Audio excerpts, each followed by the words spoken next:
Hi students, this is Mahantesh Tambake, Assistant Professor of Commerce.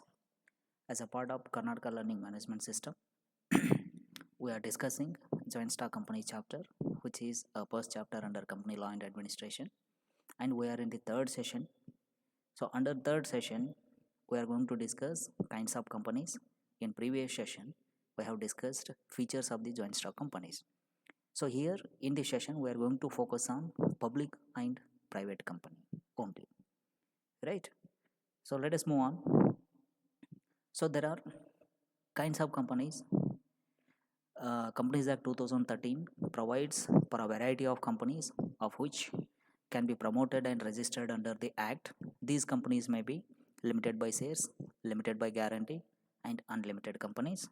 And companies may also be classified as public company, private company, one person company, small company, government company, foreign company, domestic company, holding company. Okay, like that, there are so many companies, and we are going to discuss in the coming sessions. So, here in this session, we are going to discuss these three types of companies, and in addition to that, public company and private company. So first, limited by shares. So limited by shares means based on the liability of the company, we are going to discuss companies limited by shares and companies limited by guarantee and unlimited companies. What is the company which is limited by shares? A company limited by shares may be defined as a registered company, whether public or private company, having the liability of its members limited by its memorandum to the amount, if any, unpaid on the shares respectively held by the shareholders. It means company wind up ಆಗ್ತಕ್ಕಂಥ ಒಂದು ಸರ್ಕಮ್ಸ್ಟಾನ್ಸಲ್ಲಿದ್ದಾಗ ಕಂಪನಿಗೆ share ಹೋಲ್ಡರ್ಸ್ಗಳು ಎಷ್ಟು ಲಾಸನ್ನು ತುಂಬಿಕೊಡಬೇಕಾಗತ್ತೆ.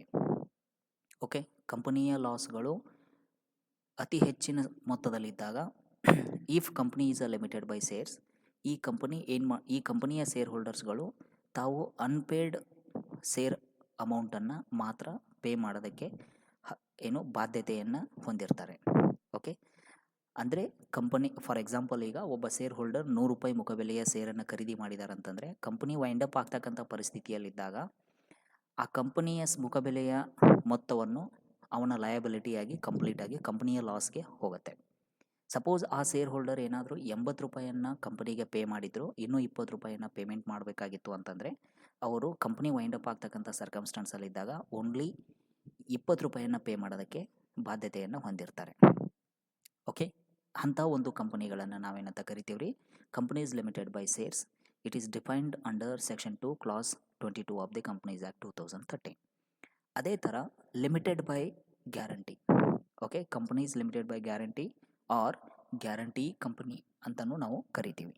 So ಏನು ಇದರ ಒಂದು formal meaning ಅಂತ ಹೇಳತ್ತಂದರೆ, a company limited by guarantee is a registered company having the liability of its members limited by its memorandum to such an amount as the members may respectively undertake by the memorandum to contribute to the assets of the company in the event of its being wound up.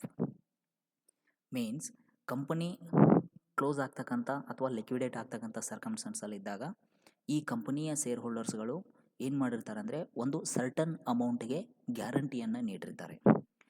ತಾವು ಕಂಪನಿಗೆ ಕೊಡಬೇಕಾಗಿರ್ತಕ್ಕಂಥ ಬಂಡವಾಳದ ಮೊತ್ತವನ್ನು ಹೊರತುಪಡಿಸಿ ಇನ್ನೂ ಹೆಚ್ಚಿನ ಮೊತ್ತವನ್ನು, ಅಂದರೆ ಒಂದು ಸರ್ಟನ್ ಲಿಮಿಟ್ವರೆಗೂ ಹೆಚ್ಚಿನ ಮೊತ್ತವನ್ನು ಅವರು ಕೊಡೋದಕ್ಕೆ ರೆಡಿ ಇರ್ತಾರೆ ಅಂತಕ್ಕಂಥ ಒಂದು ಗ್ಯಾರಂಟಿಯನ್ನು ಅವರು ಕೊಟ್ಟಿರ್ತಾರೆ.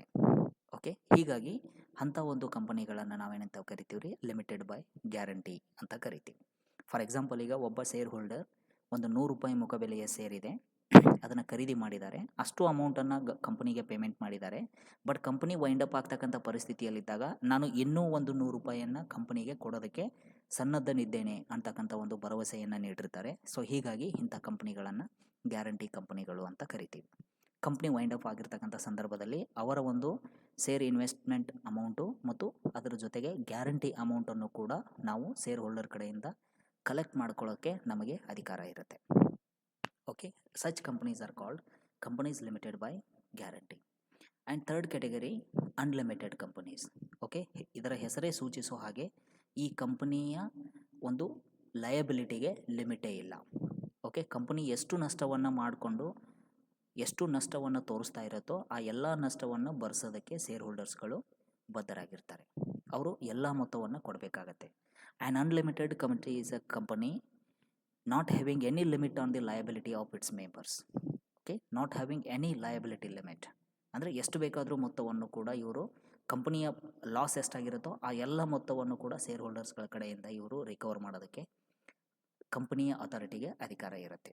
Okay, these are the companies which are categorized based on the liability. Okay, in addition to that we are going to discuss other kinds of companies. So already ನಾನು ನಿಮಗೆ ಹೇಳ್ದಂಗೆ ಪಬ್ಲಿಕ್ ಕಂಪನಿ, ಪ್ರೈವೇಟ್ ಕಂಪನೀಸ್ ಅಂತ ಹೇಳಿದ್ದೆ. So let us understand one by one. What is private company, what is public company, what are the definitions given, and what are the features of private company, public company, like that. So here section 2 clause 68 of the Companies Act 2013, a private company means a company having a minimum share of capital as may be prescribed, and which by its articles restricts the right to transfer its shares. Maximum number of members is restricted to 200 except in case of OPC, and prohibits any invitation to the public to subscribe for any securities of the company. The Companies Amendment Act 2015 had removed the requirement of the minimum paid up share capital. Okay, this is the definition given under the Companies Act 2013. So here ಇದನ್ನು ನಾವು ಒಂದು ಸ್ವಲ್ಪ simplify ಮಾಡೋದಾದರೆ ಏನು ಅರ್ಥ ಆಗುತ್ತೆ ನೋಡಿ. ಅ private company means company having the minimum paid up share capital. ಒಂದು ಪ್ರೈವೇಟ್ ಕಂಪನಿಯಾಗಿ ಕಂಪನಿ ಕಾನೂನಿನಡಿಯಲ್ಲಿ ನೋಂದಾವಣಿಯನ್ನು ಹೊಂದಬೇಕು ಅಂತಂದರೆ ಕಂಪನಿಗೆ ಇಂತಿಷ್ಟು ಮಿನಿಮಮ್ ಬಂಡವಾಳ ಇರಬೇಕು ಅಂತ ಡಿಫೈನ್ ಮಾಡಲಾಗಿದೆ. ಆ ಡಿಫೈನ್ ಮಾಡಿರ್ತಕ್ಕಂಥ ಬಂಡವಾಳವನ್ನು ಕಂಪನಿ ಹೊಂದಿರಬೇಕು. ಅದರ ಜೊತೆಗೆ ಇದರ ಒಂದು ಆರ್ಟಿಕಲ್ಸ್ ಆಫ್ ಅಸೋಸಿಯೇಷನ್ ಏನು ಮಾಡುತ್ತೆ ಅಂದರೆ ಕೆಲವೊಂದು ಚಟುವಟಿಕೆಗಳ ಮೇಲೆ ನಿಬಂಧನೆಯನ್ನು ಹೇರುತ್ತೆ. ಏನು ಅಂತಂದರೆ ಪ್ರೈವೇಟ್ ಕಂಪನಿಯ ಷೇರುಗಳನ್ನು ನಾವು ಇನ್ನೊಬ್ಬರಿಗೆ ಟ್ರಾನ್ಸ್ಫರ್ ಮಾಡೋ ಹಾಗಿಲ್ಲ. Restricts the right to transfer its shares. Articles of association restricts the right to transfer its shares. ಮತ್ತೊಬ್ಬರಿಗೆ ಟ್ರಾನ್ಸ್ಫರ್ ಮಾಡೋ ಹಾಗಿಲ್ಲ. ಒಂದು ಸಾರಿ ನೀವು ಆ ಕಂಪನಿಯ ಮೆಂಬರ್ಸ್ ಆಗಿ ಕಂಪನಿಗೆ ಬಂಡವಾಳವನ್ನು ಹೂಡಿಕೆ ಮಾಡಿದ್ರಿ ಅಂತಂದರೆ ನಿಮ್ಮ ಲೀಗಲ್ ಹೇರ್ಸ್, ಕಾನೂನಾತ್ಮಕವಾಗಿ ನಿಮ್ಮ ಒಂದು ನಾಮಿನೀಸ್ ಅಂತ ಯಾರು ಇರ್ತಾರೋ ಅವರೇ ಅದಕ್ಕೆ ಶೇರ್ ಹೋಲ್ಡರ್ ಆಗಬೇಕು. ಇನ್ನೊಬ್ಬ ವ್ಯಕ್ತಿ ಬಂದು ನಿಮ್ಮ ಶೇರ್ಸ್ಗಳನ್ನು ಖರೀದಿ ಮಾಡಿ ಪ್ರೈವೇಟ್ ಕಂಪನಿಯ ಶೇರ್ ಹೋಲ್ಡರ್ ಆಗೋದಕ್ಕೆ ಅವಕಾಶ ಇರೋದಿಲ್ಲ. ರೈಟ್. ಅದೇ ಥರ ಪ್ರೈವೇಟ್ ಕಂಪನಿಗಳ ಮ್ಯಾಕ್ಸಿಮಮ್ ಮೆಂಬರ್ಸ್, ಕಂಪನಿಯ ಮೆಂಬರ್ಸ್ಗಳದ್ದು ಸಂಖ್ಯೆ 200ಕ್ಕಿಂತ ಹೆಚ್ಚಿಗೆ ಇರೋ ಹಾಗಿಲ್ಲ ಮತ್ತು ಮಿನಿಮಮ್ ಆಗಿ ಇಬ್ಬರು ಇರಲೇಬೇಕು. ಇನ್ ಕೇಸ್ ಆಫ್ 1 ಪರ್ಸನ್ ಕಂಪನಿ ಏನಾಗುತ್ತೆ ರೀ, ಓನ್ಲಿ 1 ಪರ್ಸನ್ ಆ ಕಂಪನಿಯ ಮೆಂಬರ್ ಆಗಿರ್ತಾರೆ. ಅಂಥ ಕಂಪನಿಗಳು ಕೂಡ ನೋಂದಾವಣಿಯನ್ನು ಹೊಂದಬೇಕಾಗತ್ತೆ. ಬಟ್ ಪ್ರೈವೇಟ್ ಕಂಪನಿ ಕೇಸಲ್ಲಿ ಏನಾಗುತ್ತೆ ರೀ, ಮ್ಯಾಕ್ಸಿಮಮ್ ಮೆಂಬರ್ಸು 200 ಇರಬೇಕು, ಮಿನಿಮಮ್ 2 ಇರಬೇಕು. ಓಕೆ, ಇದಕ್ಕಿಂತ ಹೆಚ್ಚಿಗೆ ಇರೋ ಹಾಗಿಲ್ಲ. ಇದಕ್ಕಿಂತ ಹೆಚ್ಚಿಗೆ ಇರ್ತಾರೆ ಅಂತ ಹೇಳ್ತಂದರೆ ಆ ಕಂಪ್ನಿ ಪ್ರೈವೇಟ್ ಕಂಪ್ನಿಯಿಂದ ಪಬ್ಲಿಕ್ ಕಂಪ್ನಿಯಾಗಿ ಕನ್ವರ್ಟ್ ಆಗಬೇಕಾಗತ್ತೆ. ರೈಟ್. ಅದೇ ಥರ it prohibits any invitation to the public to subscribe for any securities of the company. Private ಕಂಪನಿಯ ಶೇರ್ ಕ್ಯಾಪಿಟಲನ್ನು ಸಬ್ಸ್ಕ್ರೈಬ್ ಮಾಡಿರಿ ಅಂತ ಹೇಳ್ಬಿಟ್ಟು ಪಬ್ಲಿಕ್ಕಿಗೆ ನಾವು ಇನ್ವಿಟೇಷನನ್ನು ಕೊಡೋ ಹಾಗಿಲ್ಲ. ಪಬ್ಲಿಕ್ಕಿಗೆ ನೀವು ಬಂದು ನಮ್ಮ ಕಂಪನಿಯ ಬಂಡವಾಳದಲ್ಲಿ ಇನ್ವೆಸ್ಟ್ಮೆಂಟ್ ಮಾಡಿ ಅಂತ ಹೇಳ್ಬಿಟ್ಟು ನಾವು ಪಬ್ಲಿಕ್ಕನ್ನು ಇನ್ವೈಟ್ ಮಾಡೋ ಹಕ್ಕು ಈ ಪ್ರೈವೇಟ್ ಕಂಪನಿಗೆ ಇರೋದಿಲ್ಲ. Right. So these are the things, these are the main features of the private company.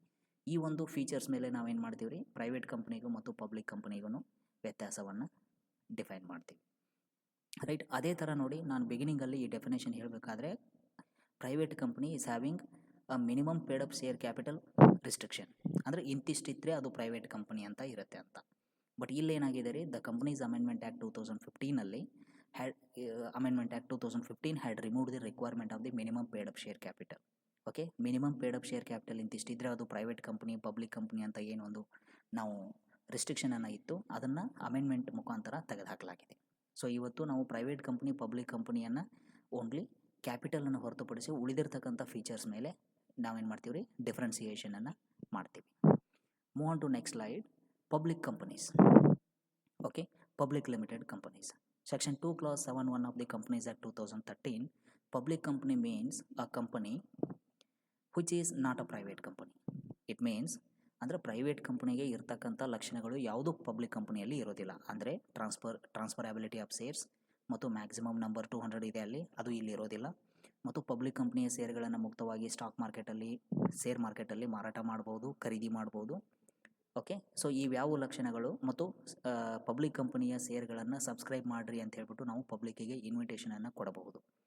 Okay. ಇವು ಯಾವ ಲಕ್ಷಣಗಳು ಪ್ರೈವೇಟ್ ಕಂಪ್ನಿಗಳಲ್ಲಿ ಇರೋದಿಲ್ಲ, ಬಟ್ ಪಬ್ಲಿಕ್ ಕಂಪ್ನಿಗಳಲ್ಲಿ ಇವೆಲ್ಲವೂ ಇರುತ್ತೆ. Okay. It is not a private company, has a minimum paid up share capital as may be prescribed. ನಾನು already ಹೇಳಿದ್ದೀನಿ, companies amendment act 2015 ಪ್ರಕಾರ ಈ minimum paid up requirement share ಕ್ಯಾಪಿಟಲ್ಗೆ ಏನು ಸಂಬಂಧಪಟ್ಟಾಗಿದೆ ಇದನ್ನು ತೆಗೆದುಹಾಕಲಾಗಿದೆ. ಓಕೆ. ಪಬ್ಲಿಕ್ ಕಂಪ್ನಿ ಅಂತಂದರೆ which is not a private company, ಅಂದರೆ ಅಲ್ಲಿ ಯಾವ ಲಕ್ಷಣಗಳನ್ನ ಹೇಳಿದ್ದೀವಿ ಆ ಲಕ್ಷಣಗಳು ಇಲ್ಲಿರೋದಿಲ್ಲ. ಓಕೆ. ಇಲ್ಲಿ ಅದರ ಅಪೋಸಿಟ್ ಆಗಿ ಇರುತ್ತೆ. ಅಂಥ ಒಂದು ಕಂಪನಿಗಳನ್ನು ನಾವೇನಂತ ಕರಿತೀವಿ ರೀ, ಪಬ್ಲಿಕ್ ಕಂಪನಿ ಅಂತ ಕರಿತೀವಿ. ಇನ್ ಶಾರ್ಟ್ ನಾವು ಏನು ಅರ್ಥ ಮಾಡ್ಕೋಬೇಕು ಅಂದರೆ, ಪಬ್ಲಿಕ್ ಕಂಪನಿಯ ಶೇರ್ಗಳನ್ನು ಮಾರುಕಟ್ಟೆಯಲ್ಲಿ ಮುಕ್ತವಾಗಿ ಮಾರಾಟ ಮಾಡಬಹುದು, ಖರೀದಿ ಮಾಡಬಹುದು, ಮತ್ತು ಪಬ್ಲಿಕ್ ಕಂಪನಿಯ ಬಂಡವಾಳಕ್ಕೆ ನಾವು ಪಬ್ಲಿಕ್ಕಿಗೆ ಇನ್ವಿಟೇಷನ್ ಪ್ರಾಸ್ಪೆಕ್ಟಸನ್ನು ಇಶ್ಯೂ ಮಾಡಿ ನಮ್ಮ ಕಂಪನಿಗೆ ನೀವು ಏನು ಕ್ಯಾಪಿಟಲನ್ನು ಇನ್ವೆಸ್ಟ್ಮೆಂಟ್ ಮಾಡ್ಬೋದು ಅಂತ ನಾವು ಪಬ್ಲಿಕನ್ನು ಕರೀಬಹುದು. Okay. So this is the public company definition, right. ಅದೇ ಥರ ನಾವು ನೋಡಿ ಡಿಸ್ಟಿಂಕ್ಷನ್ಸ್ ಅಂದರೆ ನಾವೇನು ಮಾಡ್ತೀವಿ ರೀ, ಪಬ್ಲಿಕ್ ಕಂಪನಿ ಮತ್ತು ಪ್ರೈವೇಟ್ ಕಂಪನಿಯನ್ನು ಡಿಫ್ರೆನ್ಸ್ ಮಾಡಬೇಕು. Okay. Public company versus private company, the minimum and maximum number of member is 7 and no limit. Public company ಕೇಸಲ್ಲಿ ಏನಾಗುತ್ತೆ ರೀ, ಮಿನಿಮಮ್ 7 ಜನ ಇರಬೇಕು, ಮ್ಯಾಕ್ಸಿಮಮ್ಗೆ ನೋ ಲಿಮಿಟ್. 1,00,000 ಇರ್ಬೋದು, 2,00,000 ಇರ್ಬೋದು, ಎಷ್ಟು ಜನ ಬೇಕಾದರೂ ಕಂಪನಿಯ ಮೆಂಬರ್ಸ್ ಆಗ್ಬೋದು, ಅದು ಪಬ್ಲಿಕ್ ಕಂಪನಿ ಆಗಿರಬೇಕಷ್ಟೆ. ಅದೇ ಥರ ಪ್ರೈವೇಟ್ ಕಂಪನಿಯಲ್ಲಿ ನೋಡೋದಾದರೆ, the minimum number of member is 2 and maximum is 200. Okay. Minimum 2 ಇರಬೇಕು ಪ್ರೈವೇಟ್ ಕಂಪನಿಯಲ್ಲಿ, ಮ್ಯಾಕ್ಸಿಮಮ್ 200 ಜನ ಮಾತ್ರ ಇರಬೇಕು, ಅದಕ್ಕಿಂತ ಹೆಚ್ಚಿಗೆ ಇರೋ ಹಾಗಿಲ್ಲ. ಅದೇ ಥರ ಇನ್ case of public company it must have at least 3 directors. Okay. ಕಂಪನಿಯನ್ನು ಮ್ಯಾನೇಜ್ ಮಾಡೋದಕ್ಕೆ, ಕಂಪನಿಯ ಅಫೇರ್ಸನ್ನು ಮ್ಯಾನೇಜ್ ಮಾಡೋದಕ್ಕೆ ಅಟ್ಲೀಸ್ಟ್ 3 ಜನ ಡೈರೆಕ್ಟರ್ಸ್ ಇರಲೇಬೇಕು ಪಬ್ಲಿಕ್ ಕಂಪ್ನಿ ಇತ್ತು ಅಂದರೆ. ಅದೇ ಥರ ಪ್ರೈವೇಟ್ ಕಂಪ್ನಿ ಇತ್ತು ಅಂದರೆ ಅಟ್ಲೀಸ್ಟ್ 2 ಡೈರೆಕ್ಟರ್ಸ್ ಇರಬೇಕು. ಅದೇ ಥರ public company it may invites the general public to subscribe for its shares. Public ಕಂಪನಿಯ ಶೇರ್ಗಳನ್ನು ಸಬ್ಸ್ಕ್ರೈಬ್ ಮಾಡೋದಕ್ಕೆ ನಾವು ಪಬ್ಲಿಕ್ಕಿಗೆ ಇನ್ವಿಟೇಷನನ್ನು ಕೊಡ್ಬೋದು, ಪ್ರಾಸ್ಪೆಕ್ಟಸನ್ನು ಇಶ್ಯೂ ಮಾಡಿ ಅವರಿಗೆ ನಾವು ಮುಕ್ತವಾಗಿ ಕರಿಬೋದು, ನಮ್ಮ ಕಂಪನಿಯ ಶೇರ್ಗಳನ್ನು ನೀವು ಖರೀದಿ ಮಾಡಿರಿ ಅಂತ. But in case of private company it is prohibited by the articles of association to call general public to subscribe its shares. Private ಕಂಪನಿಯ ಶೇರ್ಗಳನ್ನು ಖರೀದಿ ಮಾಡಿರಿ ಅಂತ ಹೇಳ್ಬಿಟ್ಟು ಹೇಳೋ ಅಧಿಕಾರ ಪ್ರೈವೇಟ್ ಕಂಪನಿಗೆ ಇಲ್ಲ. ಜನರಲ್ ಪಬ್ಲಿಕ್ಕಿಗೆ ಅವರು ನೋಟಿಸ್ ಆಗಲಿ ಅಥವಾ ಪ್ರಾಸ್ಪೆಕ್ಟಸ್ ಆಗಲಿ ಇಶ್ಯೂ ಮಾಡಿ ನಮ್ಮ ಕಂಪನಿಯ ಶೇರ್ಗಳನ್ನು ಖರೀದಿ ಮಾಡಿ ಅಂತ ಹೇಳೋ ಅಧಿಕಾರ ಅವರಿಗೆ ಇರೋದಿಲ್ಲ, ಹಕ್ಕು ಇರೋದಿಲ್ಲ. ಅದೇ ಥರ public company the shares are freely transferable. ಮುಕ್ತ ಮಾರುಕಟ್ಟೆಯಲ್ಲಿ ಸ್ಟಾಕ್ ಮಾರ್ಕೆಟ್ ಅಥವಾ ಸ್ಟಾಕ್ ಎಕ್ಸ್ಚೇಂಜಸ್ಗಳಲ್ಲಿ ಪಬ್ಲಿಕ್ ಕಂಪನಿಯ ಶೇರ್ಗಳನ್ನು ಮುಕ್ತವಾಗಿ ಮಾರಾಟ ಮಾಡ್ಬೋದು ಮತ್ತು ಖರೀದಿಯನ್ನು ಮಾಡ್ಬೋದು. ಬಟ್ ಪ್ರೈವೇಟ್ ಕಂಪನಿಯಲ್ಲಿ the right to transfer it shares is restricted by the articles of association. Private ಕಂಪನಿಯ ಶೇರ್ಗಳನ್ನು ನಾವು ಮುಕ್ತವಾಗಿ ಸ್ಟಾಕ್ ಮಾರ್ಕೆಟಲ್ಲಿ ಮಾರಾಟ ಮಾಡೋದಾಗಲಿ ಖರೀದಿ ಮಾಡೋದಾಗಲಿ ಯಾವುದನ್ನು ಮಾಡೋ ಹಾಗಿಲ್ಲ. Okay. So these are the differences between public company and private company. So this is the end of the session. So references ನಾನು ಇಲ್ಲಿ ಡಿಸ್ಕಸ್ ಮಾಡಿರ್ತಕ್ಕಂಥ ವಿಷಯಗಳನ್ನ ನಾನು ಈ ಒಂದು ಸೋರ್ಸಿಂದ ಪಿಕ್ ಮಾಡ್ಕೊಂಡಿದ್ದೀನಿ. Foundation course, business law, lesson 7, elements of company law, ICSI, New Delhi. So ಈ ಸೋರ್ಸನ್ನು ಓದಿ ನೀವು ಕೂಡ ಹೆಚ್ಚಿನ ಮಾಹಿತಿಯನ್ನು ಈ ಒಂದು types of company, kinds of ಕಂಪನೀಸ್ಗೆ ಸಂಬಂಧಪಟ್ಟ ಹಾಗೆ ಹೆಚ್ಚಿನ ಮಾಹಿತಿಯನ್ನು ತಿಳ್ಕೊಬೋದು. Thank you.